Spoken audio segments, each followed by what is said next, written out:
My name is Amy Jackson and I'm a dental hygienist and therapist from Glasgow, Scotland. I qualified from the Royal College of Surgeons, Edinburgh in 2007 and work at Dentistry on the Square, where I spend the majority of my time focusing on treating and preventing periodontal disease, alongside a passion for composite fillings that sometimes borders on obsession. I think it's nice to put a face to a name, so here's some snaps from my funniest and my most favourite moments in dentistry, along with the ubiquitous cheesy team shot. You'll see me here with the Hoff after he popped in for some scaling when he was in town doing pantomime, and below doing the dental aid work that I undertake in North Africa, treating children in dental pain. So hi, I'm really delighted that you could join in this evening. We're all committed to helping our patients' prevention be the best that it possibly can be. Tonight, we're going to spend some time refreshing our memories on ultrasonic use and selecting the best insert for the job, as well as looking at the benefits of fluoride application in surgery.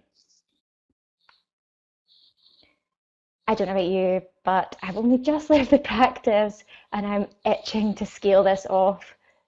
As hygienists and therapists, our ultrasonic scaler is probably our best friend, and sometimes it can be our patient's worst enemy. Tonight, I want to look at new advances in ultrasonic technology and the benefits of fluoride varnishes for both you and your patients. To create the future, we must first understand the past. Tim Castell, the discipline of innovation. Excuse me. So let's look at the fundamentals. What is ultrasonic? It's a term that we're so familiar with in our day-to-day practice, but what does it actually mean? The term ultrasonic applied to sound refers to anything above the frequency of audible sound and normally includes sound over 20 kilohertz. We're used to our cavitrons operating between 25 to 30 kilohertz. As we grow older, we often lose the extreme ends of our hearing spectrum, leading to hearing impairment as we age. So, let's do a little test. How old are your ears? Before we do this, you may wish to turn your speakers down a touch.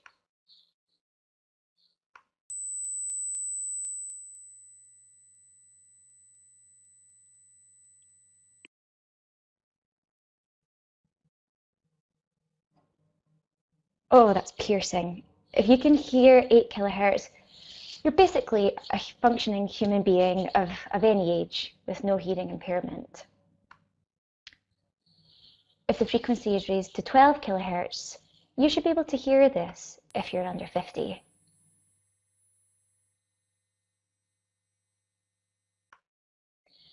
When we raise the frequency to 15 kilohertz, you should be able to hear this if you're under 40.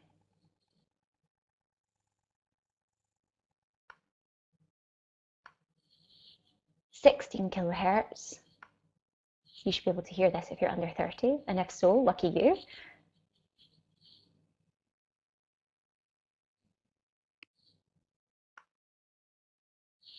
When we raise it a fraction more to 17 kilohertz, you should be able to hear this if you're 24, and if so, even luckier you.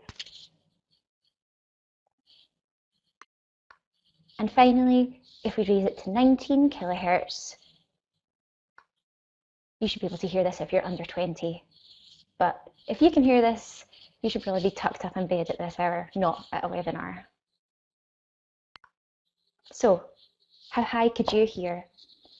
Unlike other organs, such as the skin and the liver, the cells in the inner ear don't have the ability to regenerate. In your ear, there are thousands of tiny nerve cells called hair cells. These are responsible for picking up different frequencies and sending them to the brain for processing into sound. As you age, long-term exposure to noise can cause damage to the cells. The high frequencies are lost first because the longer hair cells are the first ones to encounter sound waves, and as a result, experience more exposure to sound and tend to degenerate earlier because of recurring stresses. Basically, meaning the older you are, the less likely you are to be able to hear high pitches. So the next time you're at a Justin Bieber concert, it might be an idea to wear earplugs, maybe for more than just protecting your hair cells. So looking at the applications, there are two main applications to ultrasonic technology: imaging and detection, and treatment.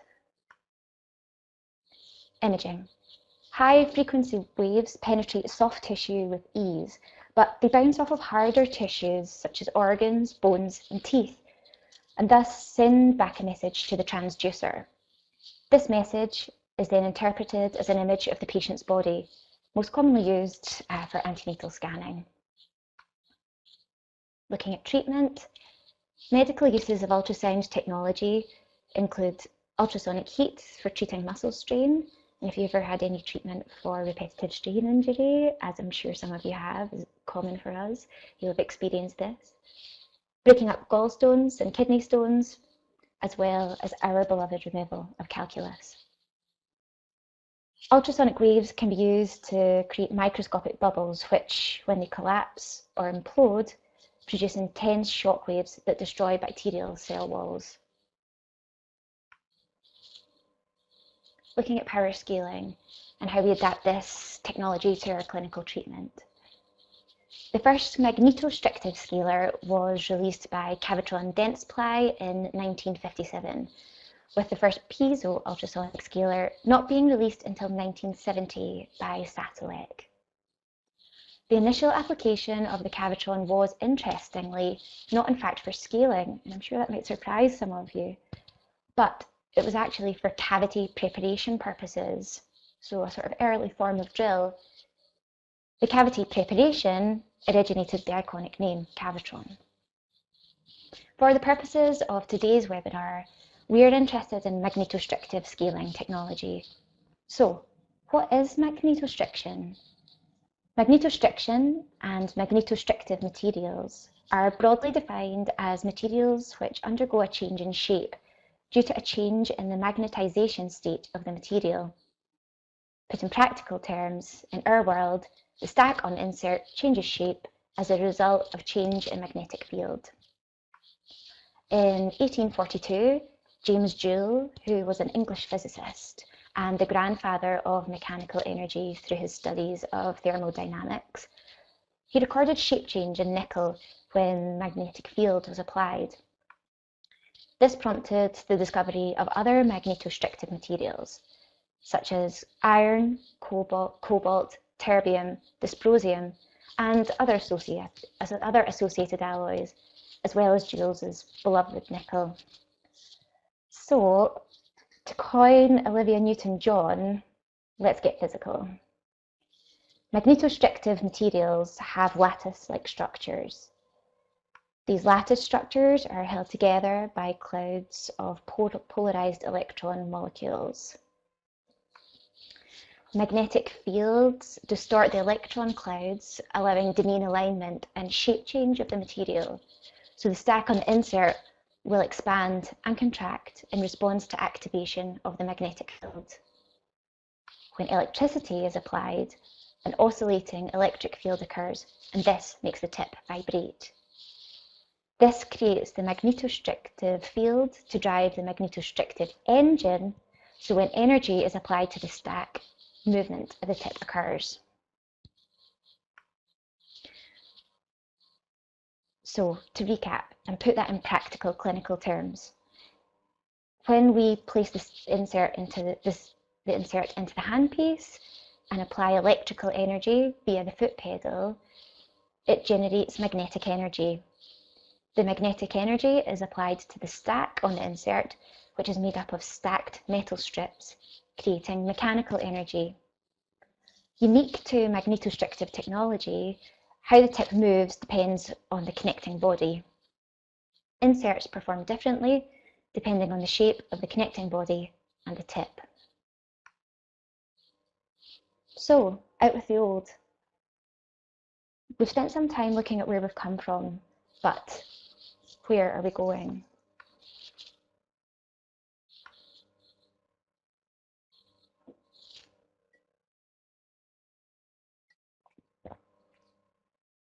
Okay, Here we get a glance at the all-new Cavitron Touch Unit. It's complete with a touchscreen display, a rotating handpiece, and also tap-on pedal technology.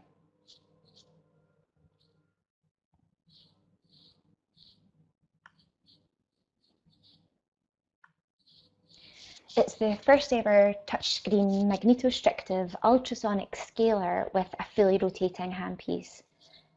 This has obvious benefits for cross-infection and for ease of adaptation for the clinician.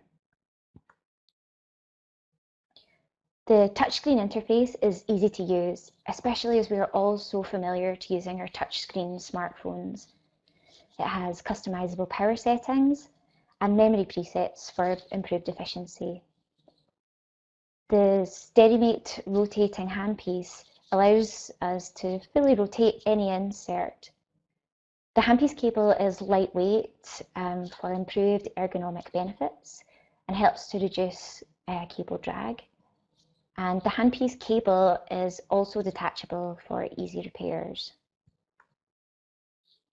The controls have been updated, so there's a more interactive user interface, which allows you a larger degree of input into your machine. Looking a little bit more at this handpiece, the rotating handpiece allows us to fully rotate the insert. It has adjustable hand positioning, free-flowing movement, and allows you to access within the entire oral cavity really easily. The cable, as we said, it's featherweight and detachable, which gives ergonomic benefits. As we said, it stops cable drag, and that really helps to prevent things like repetitive strain injury and carpal tunnel diseases and problems that in our profession we can be commonly subject to. It has a detachable autoclavable handpiece, which is excellent to reduce cross-contamination for enhanced infection control. The lavage control at the base of the handpiece is based on a scale of 1 to 6, with 6 providing the highest degree of lavage.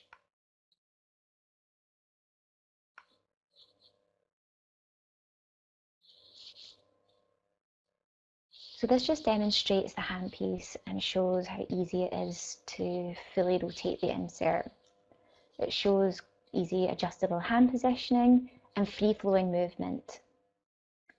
The handpiece provides us easy access within the entire oral cavity simply by placing your fingers on the nose of the handpiece and rotating the handpiece into the desired position. You'll discover finding the access to the oral cavity is easy in its entirety.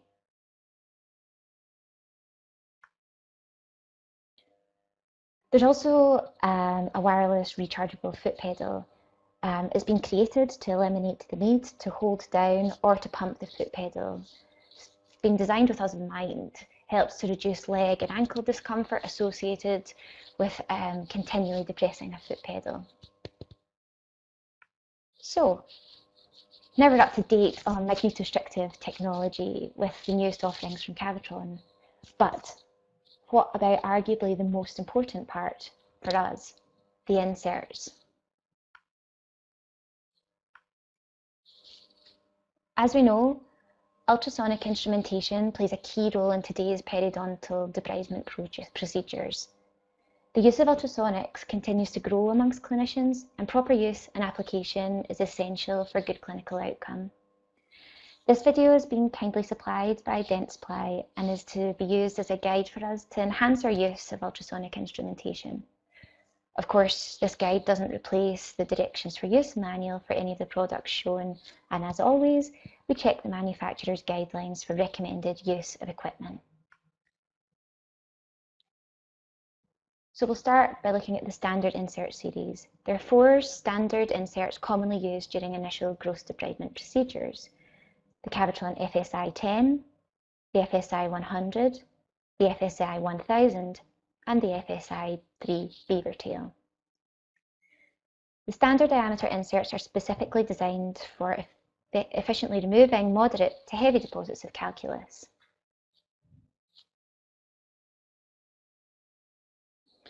This is the Cavitron FSI 10. It is designed for the removal of moderate to heavy deposits of calculus and can be used at all power levels. The FSI-10 has a straight shank and can be used on all accessible tooth surfaces. After the clinician has filled the handpiece with water, seated the insert, selected the power, and adjusted the spray appropriately, instrumentation begins according to the patient's treatment plan. The clinician begins by adapting the lateral surface of the FSI-10 on the clinical crown and activates the foot pedal to begin the stroke. Adaptation will begin in the transverse oblique approach in the healthy sulcus to prevent encountering the junctional epithelium, and in a more vertical approach as indicated. The clinician adapts 2 to 3 millimeters of the terminal end and hugs the anatomy towards the gingival margin in a vertical oblique orientation, while maintaining an angulation of 0 to 15 degrees. When calculus is encountered, tap at the deposit in a multi-directional approach. Microfracturing the deposit and following with 2 to 3 millimeter sweeping strokes to flush the sulcus disrupts the biofilm and allows the clinician to assess the success of this technique. These steps should be repeated in a methodical, channeled fashion to allow complete removal and thorough biofilm disruption. This is the FSI 100. It's designed for removal also of moderate to heavy deposits of calculus and can be used at all power levels. The FSI 100 has 2 bends to the shank, facilitating access to posterior teeth, aiding adaptation. After the clinician has filled the handpiece with water, seated the insert, selected the power, and adjusted the spray appropriately, instrumentation will begin according to your patient's treatment plan. The double bend shank of the FSI 100 allows us to easily adapt this insert in the posterior region. This feature provides access to deeper pockets of the interproximal spaces where heavier deposits can be encountered. Instrumentation begins by adapting the lateral surface of the FSI 100 on the clinical crown using the back and/or face of the insert tip as needed. The clinician then demonstrates a transverse oblique approach, maintaining 2 to 3 mils of adaptation and 0 to 15 degrees of angulation. Scaling continues using strokes in the horizontal, transverse, and vertical orientation to fracture and remove deposits.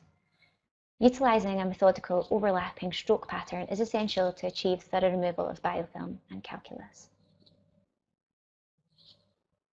Okay, so this is the FSI 1000 and it's actually my personal favourite. It's designed for the removal of moderate to heavy deposits and of course can be used at all power levels. The 1000 has a triple bend and in cross section is square shaped. Energy is dispersed from this design in a more powerful way due to the cornered cross section, which aids calculus and biofilm removal at the line angles and the interproximal surfaces. So going through the routine again of filling the handpiece, inserting, checking the spray, instrumentation will begin according to your patient's treatment plan. The 1000 insert is used for deposit removal along the line angles and interproximal surfaces where heavier deposits may be present. The clinician will start by adapting the lateral surface for the 1000 on the clinical crown and uses the back and/or face of the insert tip as needed. Utilising a transverse orientation and maintaining 2 to 3 mils of adaptation and 0 to 15 degrees of angulation. The clinician uses strokes again in the horizontal, transverse and vertical orientation to microfracture and pulverise the deposits. Adaptation of the terminal end is essential for effective removal and protecting the tooth surface. Thorough calculus and biofilm removal is achieved by utilising a methodical, overlapping stroke pattern.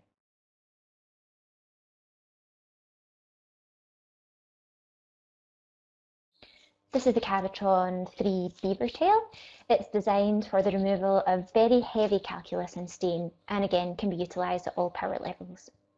The beaver tail has a rounded toe design which enables clinicians to adapt the toe for removal of heavy deposits in larger pieces and sections. Again, after the clinician has filled the handpiece, seated the insert, selected the power and adjusted the spray appropriately, instrumentation will begin according to your patient's treatment plan. The number 3 beaver tail will be demonstrated on the mandibular anterior region. The beaver tail insert is utilised for removal of heavy deposits in this area. Once the foot pedal is activated, the clinician approaches the deposit in a more sort of straight-on fashion due to the blunted end of this insert. Almost think of it as a power push scaler. Adapting the insert under the deposit allows the calculus to break free in larger pieces. It means more effective and efficient removal. There's a light vertical stroke when a ledge of calculus is lifted from the tooth.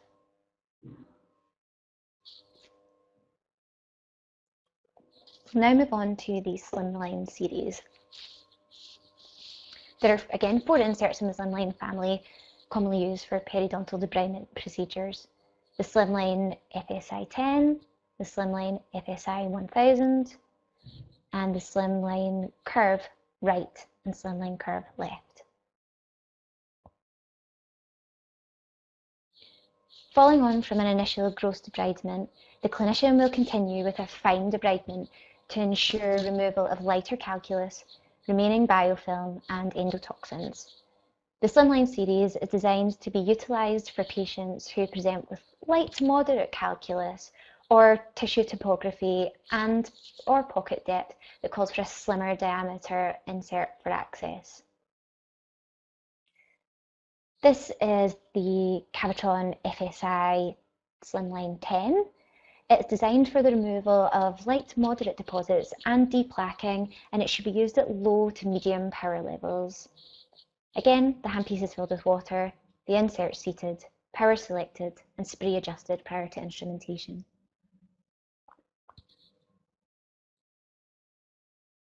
The clinician will adapt either the lateral or the back surface of the Slimline 10 to the clinical crown and float towards the gingival margin, maintaining 2 to 3 millimeters adaptation and 0 to 15 degrees of angulation. Depending on the patient presentation, the clinician will enter the sulcus or the pocket in either a vertical or transverse approach. For demonstration purposes, we are utilising the vertical approach for patients with deeper periodontal pockets. As the clinician enters the sulcus, it's essential to assess the anatomy as the insert travels to the base of the pocket. If calculus is encountered, the clinician engages the terminal end of the deposit with a light tapping approach, followed by small sweeping strokes to provide lavage and assess removal. To ensure complete removal, it's imperative to produce a pattern which is overlapping and methodical. Haphazard strokes will leave the surface incomplete, contaminated, and allow biofilm to attach and harbour the sort of pathogens we are attempting to rid from the pocket. As the clinician moves towards the interproximal areas, it's important to angle the insert so that 2 to 3 millimeters of the terminal end is always adapted. Following this vertical orientation, the clinician will adapt it in a transverse approach under the contact areas for complete debridement interproximally. Good knowledge of areas of anatomy is essential for the successful removal of calculus. Personally, I find it helpful to have a detailed periodontal pocket chart, which I print out and have available at the debridement appointment, and also accompanying radiographs which I have up on screen. These are helpful tools for effective ultrasonic instrumentation. Moving on to the Slimline 1000. This insert combines a slim tip with a triple bend design with beveled edges, allowing for better adaptation around line angles, and it can be used at all power settings. Again, the handpiece is filled with water, the insert seated, the power selected, and the spray adjusted.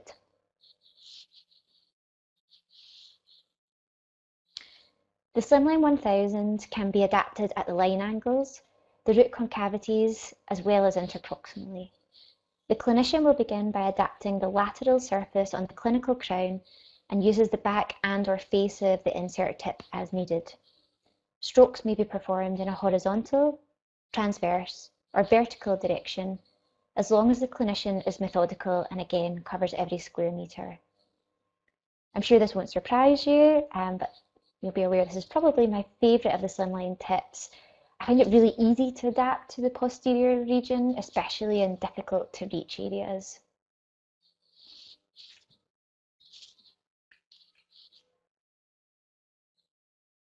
So these are the Cavitron FSI slimline left and right curve. They're used for fine periodontal debridement in deep pockets greater than 4 millimeters. Utilising these inserts provides maximum access and adaptability to root anatomy, including concavities and furcations. These inserts should be used at low to medium power settings.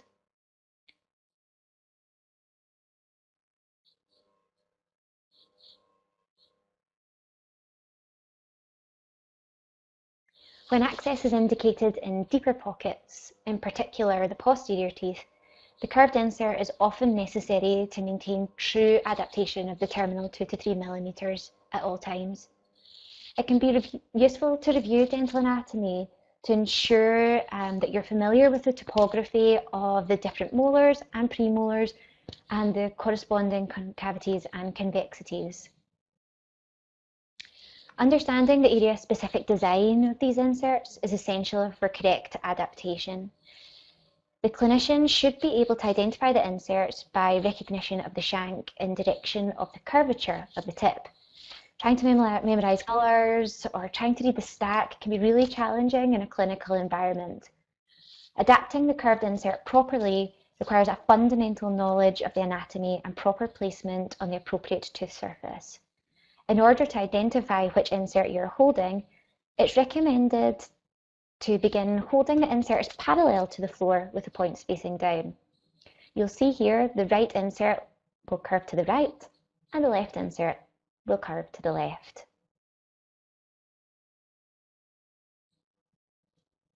It's also helpful to place the insert on the occlusal of the intended tooth, as demonstrated here, to view the curvature to ensure you've selected the correct insert. After this is established, maintain a vertical approach and notice the back of the insert is adapted to the surface you're entering. Utilisation of all surfaces are indicated for proper adaptation in the periodontal pockets and interproximally. Beginning on the clinical crown, float subgingivally, hugging the anatomy whilst always maintaining 2 to 3 millimeters of adaptation and no more than 15 degrees angulation. Navigating the pocket, assess when entering and engage with any deposit in a tapping motion. Frequent methodical overlapping strokes are essential in the periodontal pocket to detoxify and debride every square millimeter. A haphazard approach will leave biofilm and deposits, which may limit the patient's response to therapy. As a clinician here proceeds towards the interproximal area, proper adaptation is achieved by staying with the anatomy and following the topography of the pocket. Once thorough instrumentation has been achieved, the clinician returns to the line angle with the vertical adaptation, proceeding with channeled strokes across the root surface, allowing for tactile sensitivity to drive the stroke engagement.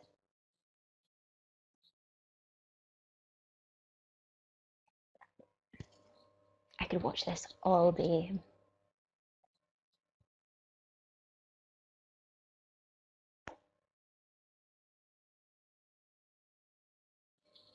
As seen here, the curved insert is following the anatomy into the furcation and is also still maintaining the required 2 to 3 mils of adaptation.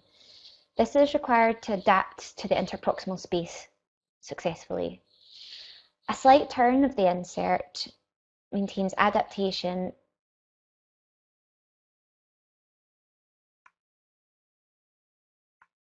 and you can see this here around the line angles, which is assisting the clinician to debride the periodontal pocket.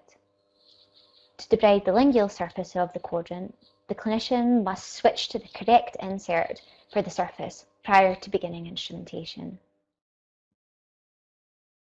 And you may well find that you have to lift both of the inserts out, again hold them parallel to the floor, and reselect the insert according to which one you need.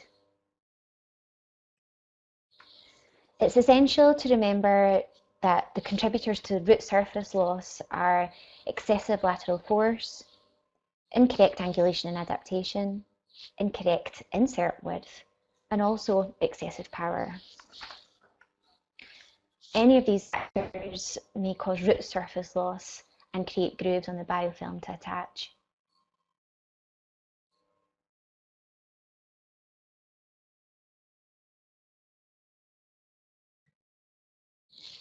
The curved inserts are ideal to reach under the contact areas supragingivally in what is known as the transverse approach, and we'll see this shortly in the change of view of the video.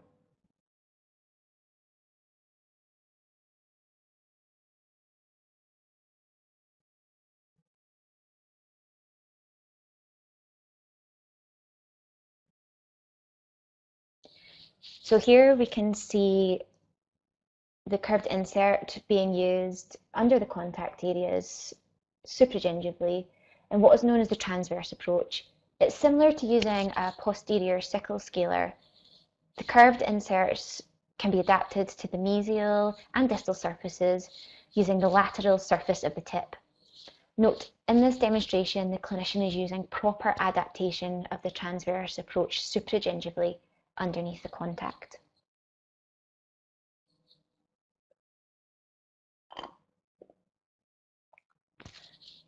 So, moving on to specialty inserts.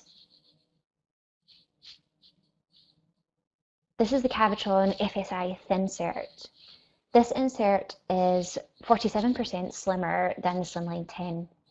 It provides access to difficult areas, including misalignments, interproximal surfaces, and areas of tight tissue topography.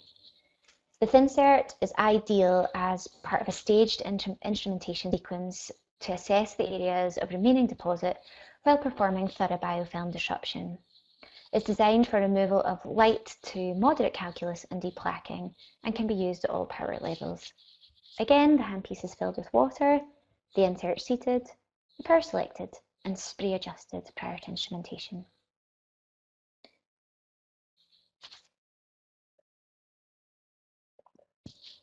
The clinician will begin on the clinical crown, mindfully adapting 2 to 3 millimeters and angling the insert no more than 15 degrees with the long axis of the tooth. Strokes here are small, 1 to 2 millimeters overlapping to ensure thorough debridement of the biofilm and any light deposits. Due to the ultra-thin diameter of this insert, it's imperative to retain the 2 to 3 millimeters of adaptation of the lateral and or the back of the insert at all times to prevent root surface loss. Once the clinician has approached the line angle, the clinician will adapt more obliquely to allow adaptation underneath the contact. Okay, so this is a Cavitron soft tip ultrasonic implant scaler. This insert gently removes light to moderate plaque and calculus without damaging titanium implant abutment surfaces and should only be used at low power levels. The implant insert is manufactured and designed to be utilised with the corresponding soft tip disposable prophy tip. This blue tip is for single use and can't be used with any other insert. The Cavitron soft tip ultrasonic implant insert should never be used without the disposable prophy tip. To prepare the soft tip ultrasonic implant insert for use, take a new plastic disposable prophy tip and place it point first into the hole in the end of the wrench. Insert then the tip of the insert into the opening of the prophy tip and twist a quarter turn while applying firm pressure to seat the disposable prophy tip onto the metal insert tip. Disengage the prophy tip from the wrench and gently pull on the prophy tip to verify it's securely in place. You don't want your patient aspirating it. Again, after the clinician has gone through the process of filling the handpiece, seating the insert, selecting the power, which should be kept to low, and obtaining a fine spray, instrumentation will begin according to your patient's treatment plan. Dental implants and their titanium surface, they need additional consideration when choosing the proper debridement instrument. The sulcular environment and the mucosal seal may in some cases be more fragile than the normal tooth, and this requires a gentle approach and care when debriding.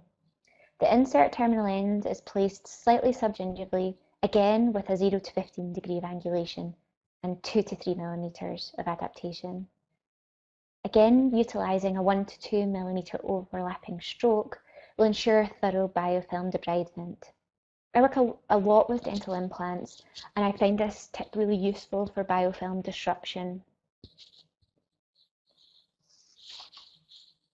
To prepare the insert for sterilisation, keep the insert in the handpiece and place the tip into the slot in the wrench.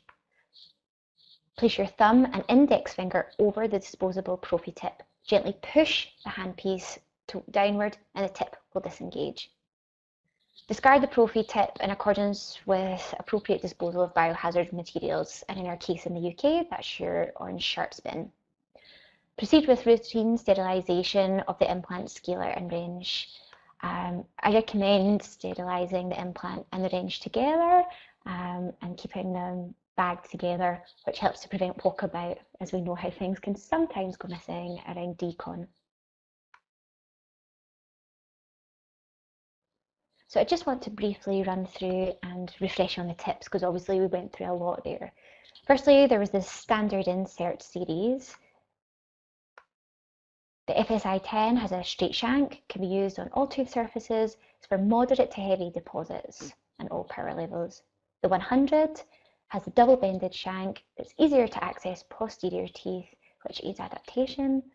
Again, used for moderate to heavy deposits and all power levels. My personal favourite, the 1000, has a triple bend shank. In cross section is square. The shape and design disperses the energy, which makes it ideal for use at line angles and interproximal spaces. It removes moderate to heavy deposits and can be utilised at all power levels. The beaver tail, which I like to think of as the power push, has a rounded toe design. It's great for heavy stain and heavy calculus, especially those patients that present with a calculus bridge. The slimline series. So starting with the 10, it's designed for fine debridement and deplaquing and light to moderate deposits. Should be used on low to medium power. And the 1000, which similar to the regular 1000, the Slimline 1000 has the triple bend shank design for removing light to moderate deposits on all power levels. As with all of them, a methodical stroke pattern is required. Looking again at the Slimline right and left curve, some of you may not have seen these tips before, and if you haven't tried them, I can't urge you enough to do so. They're so good at difficult to access frications and root anatomy, but also they're excellent at removing difficult deposits of sub that just sit on the ECG.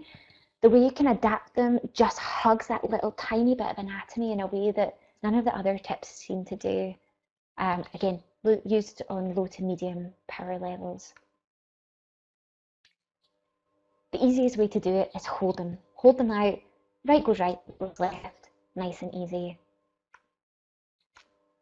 The thin cert, again, is fantastic. Its super thin design makes it so easy just to pop it into pockets, especially where you've maybe had a bit of chronic disease that's healed quite well, but then you can feel you've got something right in the base of that pocket, it's tight. That just lets you to drop it in. It can actually be used on all power levels, which is quite surprising considering how thin it is. And your ultrasonic soft tip implant scaler. The little blue tips are excellent, and they're actually really, really easy to use. It's nice that they're disposable, and you know you're not going to do any damage to the titanium abutment and have any implantologists coming round and having words with you. They're easy to get in, they're easy to remove. Okay, so moving on to fluoride varnish. One of the most important preventative treatments I routinely use, and I'm sure you do as well, is fluoride varnish. It works to strengthen tooth enamel, making it more resistant to decay and to acid attack. This is particularly important for young children where a caries prevention strategy, it can't start early enough. In the UK, the Department of Health recommends that from the age of 3, all children should be offered fluoride varnish application at least twice a year, as should all high-risk adults. and more frequently for those who have already been established with tooth decay or are at a higher risk of developing it. In the UK, you may not have heard of the soft drinks industry levy, and worldwide, I'm not sure what the position is here, but I believe we're all sort of going in the same direction. But here, certainly in the UK, I can guarantee you know it by its media nickname, the sugar tax. It was first unveiled by the UK government in the 2016 budget. It's a sugar tax on the soft drinks industry that had been it's been on the political agenda now for quite some time. However, its announcement, it actually came as something of a surprise to those of us at the sharp end of dealing with the harmful effects of sugar, the increasing problems of obesity, and obviously, in our case, the ravages of tooth decay, especially in young people. The government has now published draft legislation for a tax on sugar sweetened drinks, which is set to come into force from April next year. There are two proposed bans, one for soft drinks with more than 5 grams of sugar per 100 mils, and a higher one for drinks with more than 8 grams per 100 mils. But the term sugar tax is slightly misleading, as it's not a tax on sugar per se. In fact, the levy it only targets producers and importers of sugary soft drinks, and is an attempt to get them to reduce or even remove added sugar, promote diet drinks, although I think that comes with a different set of problems, which is probably another webinar in itself, and encourages producers to reduce the portion sizes for high sugar drinks. There's some recent suggestions that it might end up leading to the increase of about 24 pence per litre, I believe. The impact of this hidden sugar, it's been highlighted in a new report from Action on Sugar that shows some breakfast cereals in the UK have dangerously high levels of sugar, particularly some breakfast cereals, and they're always marketed towards children. A typical serving, which they say is 30 grams, it's not 30 grams. In our household, it's probably more likely to be double that. Of some cereals, they contain a third of a 4 to 6-year-old's maximum daily recommended intake of 5 teaspoons of sugar. To make matters worse, scientists have found that sugar, I mean, it's addictive, we all know that. It stimulates the same pleasure centers of the brain as drugs such as cocaine or heroin. When sugar hits the bloodstream, it stimulates the release of a brain chemical which we know as dopamine, or the feel-good factor. But this feeling, I mean, we all know it's usually short-lived, and after the initial intake, dopamine levels quickly fall, triggering more cravings for sugar. And despite our best efforts, our patients, and I think we're all guilty of this ourselves, we're only human, we can find ourselves reaching for another biscuit or chocolate bar come 4 p.m. when we feel that sugar crash hitting. It's a vicious cycle. The more sugar that you consume, the more your body adapts, so the bigger the sugar craving becomes. A true addiction. Particularly worrying is the consumption of sugar and sugar-sweetened drinks, which is distressingly high in school-aged children. In the UK, in 2013, 1/3 of 5-year-olds and almost half of 8-year-olds had decay in their deciduous teeth, with tooth decay also found in 34% and 46% of 12 to 15-year-olds respectively. Speaking last year, the CEO of the Oral Health Foundation drew attention to the emotional and the financial costs of too much sugar in our food and our drink. Tooth decay is an enormous problem in the UK. In the last year alone, more than 40,000 children had to have teeth removed under general anaesthetic. This statistic is heartbreaking and comes with huge emotional and physical distress caused to the children and their parents or carers, as well as a £35.6 million bill for our struggling NHS to perform the procedures. A number of systematic reviews have shown that applications of fluoride varnish 2 or more times a year produces a reduction in caries of about 37% in the primary dentition, and a whopping 43% in permanent teeth. These are incredibly powerful numbers. This evidence also supports the view that fluoride varnish application can also arrest existing lesions on smooth surfaces of primary teeth and roots of permanent teeth, something which I'm sure we're all familiar with.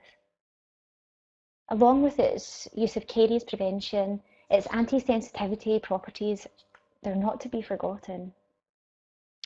As we know, it works by occluding the tubules of the exposed dentine. The neutral varnish is a 5% sodium fluoride formula. It contains a whopping 22,600 parts per million fluoride, which forms a barrier that prevents outward flow of fluids, blocking stimulation of nerve fibers. It can be really easily and painlessly applied to at your hygiene or your cons visits, which would quickly mount up to the 2 to 4 applications advised a year. Neutral white varnish, it's really easy to see during application, and it sets clear, which is ideal for anterior wear cavities, as there's no yellow colour or any other colouring, which makes it really aesthetically pleasing, and it keeps your patients happy. It has a non-drip formula, which makes it much easier for us to apply, as it helps to prevent stringing, clumping, dripping of the varnish during application, which keeps both you and the patient nice and clean and tidy, and keeps your nurse happy as well. It applies really, really easily in one uniform layer, and actually comes with a little brush to allow you to do this. It easily reaches hard to access interproximal areas, but the best bit, I think this is wonderful, that it can be applied in a wet field, which is ideal for both child patients who are little wrigglers and won't sit still, and for those patients who are so sensitive that they can't tolerate the blast from the 3-in-1 that traditional anti-sensitivity treatments require. It sits on contact with the saliva, which helps to speed up the application process, and you can be confident that you've ensured good adhesion to the tooth surface. Frequency of application depends on risk. Again, we say 2 to 4 times per year. Tying that in with hygiene or cons appointments can be optimal. Looking at the wear times, it's got a comparatively short wear time of about 2 hours. It does mean no eating or drinking for 2 hours after placement for the patient, but 2 hours isn't a long time, and it does allow your patients to get back to their routine quickly. Okay, thank you so much. I want to wrap things up by thanking you all for spending some of your Thursday evening with me and joining me on my first ever webinar. I must admit I was pretty nervous. Before I head off for a nerve-settling cup of tea, I'd really like to invite any questions, and I can see already that some of you have left questions.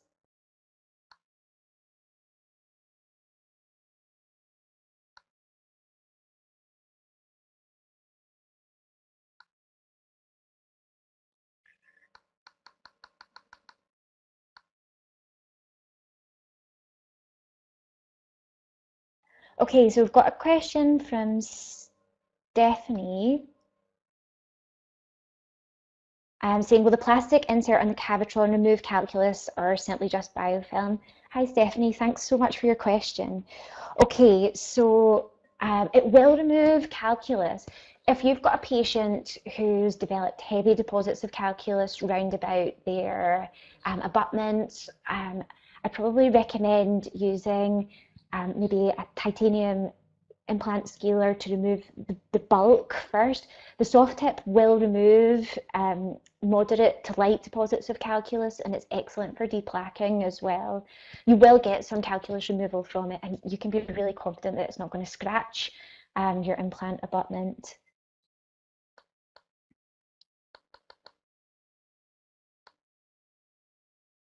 Oh, hi Jana, this is a great question. Thank you so much. Do hygienists ever use light and magnification? Great, that's such a good question. I personally am never without my loupes.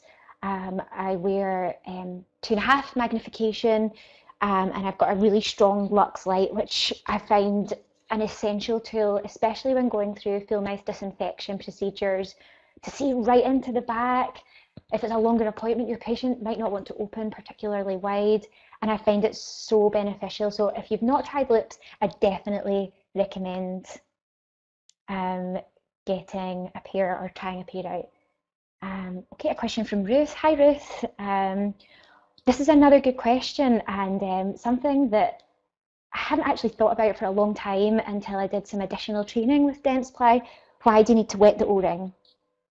It seems like something so basic, but actually rolling the O-ring round in the water, it helps to lubricate the O-ring and gives you a better seal. So when you've brought the water through the handpiece, so you see the little bubble of water at the meniscus, so the little sort of domed bubble of water, place your insert in. Once you've lubricated the O-ring, you'll get an absolutely perfect seal.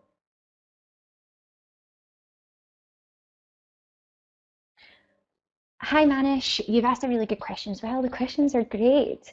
What scaler do you recommend for patients diagnosed with tooth mobility? Um, well, I always use a blended approach, Manish, depending on how much calculus is there. So if you've got a mobile tooth that has really, really heavy deposits, I'll start with the regular FSI range, usually my favourite 1000. And then once I've got the heavier deposits off, I'll then move on to the slimline and the thin certs as well. I will always provide the tooth a bit of support by giving it either a little bit of finger pressure on either side. It just really helps to keep the tooth in place so you're not accidentally having an extraction on your hands. This is a question from Amanda. How does the biofilm disruption occur? Again, another great question. I'm so impressed. I was so worried that I wouldn't be able to answer your questions. Well, I'm sure we're all familiar with the cavitation that the cavitron produces. It's caused when pressure waves in the fluid, it causes implosion of the dissolved gas bubbles within that fluid. This creates sort of localized heat and energy at the site of these little bubble implosions. I like to think of it almost like mini fireworks happening subgingivally. These implosions, they enhance biofilm removal with the potential to disrupt bacterial cell walls. Even more excitingly, and this is something that I'm really passionate about, you can probably tell I'm speaking much quicker. The effect has been shown of this, the mini fireworks causing biofilm disruption, and the effect has been shown to work up to more than 0.5 millimeter beyond the working area of the tip. So that means you can actually biofilm that you're not even touching, which I think is amazing. There's a branch of science known as bubble physics. It's actually shown in some early studies, work that's been done at Birmingham University in the UK, that this cavitation is actually strong enough to force off calculus without any tip engagement at all. I mean, I think this is so exciting. Who knows, the next time I'm talking to you, we could be previewing the latest non-contact bubble biofilm buster. Hi, Rosemary. You've, again, a great question. What tip would you recommend for removing stain, especially nicotine staining? I would always start with the beaver tail. It's got these sort of larger sweeping strokes, so you sweep it backwards and forwards, and the longer or even the wider diameter of the tip allows you to access more of the tooth surface at one time, which means reduced treatment time for your patient. I actually really like to combine this with the Jet Plus Profi polishing. So it's the air polishing, and I find that these two treatment procedures together give the best result. Louise, hi Louise, the question is, do you always work with a nurse? That's actually quite a controversial subject in the UK, Louise, and I'm guessing you're probably from the UK. I'm incredibly fortunate that I do work with a nurse, and I've actually always campaigned to work with a nurse. I think it's essential both for patient comfort, patient safety, your safety, and also for cross infection. I know so many hygienists and therapists in the UK aren't blessed with that luxury. Um, I believe there's been some dubiety over what the GDC think is the correct answer to this, and looking at some of the dentistry forums, but hopefully in the near future we'll get some clarity about this.